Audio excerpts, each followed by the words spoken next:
ધોલેરા ખાતે town police ચોકીનું લોકાર્પણ કરાયું હતું। પૂર્વ કેબિનેટ મંત્રી ભૂપેન્દ્રસિંહ ચુડાસમા, ધારાસભ્ય કાળુભાઈ ડાબી અને અન્ય જિલ્લા પોલીસ અધિક્ષક ઓમપ્રકાશ જાટના હસ્તે ચોકીનું લોકાર્પણ કરવામાં આવ્યું હતું। મોટી સંખ્યામાં સ્થાનિક લોકો ત્યાં ઉપસ્થિત રહ્યા હતા। ધોલેરા ખાતે ટાઉનની અંદર નવીન પોલીસ ચોકી તૈયાર કરવામાં આવી છે। ધોલેરા પંથકની સુરક્ષાને સુદૃઢ કરવા માટે પોલીસ ચોકીનું નિર્માણ કરવામાં આવ્યું છે।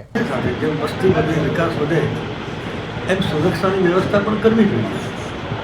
તેના ભાગરૂપે આજે અમારા સ્થાનિક આગેવાનના સહકારથી અહીંયા એક પોલીસ ચોકીનું પણ માન્ય ડીએસપી સાહેબના હસ્તે હાજરીમાં નાયબ પોલીસ અધિક્ષક પ્રજાપતિ અને બેન જાનીબેન બધાના સાથે પ્રયત્નથી સુરક્ષાની વ્યવસ્થા પણ કેટલી તંદુરસ્ત રહે એ પણ જરૂરી છે।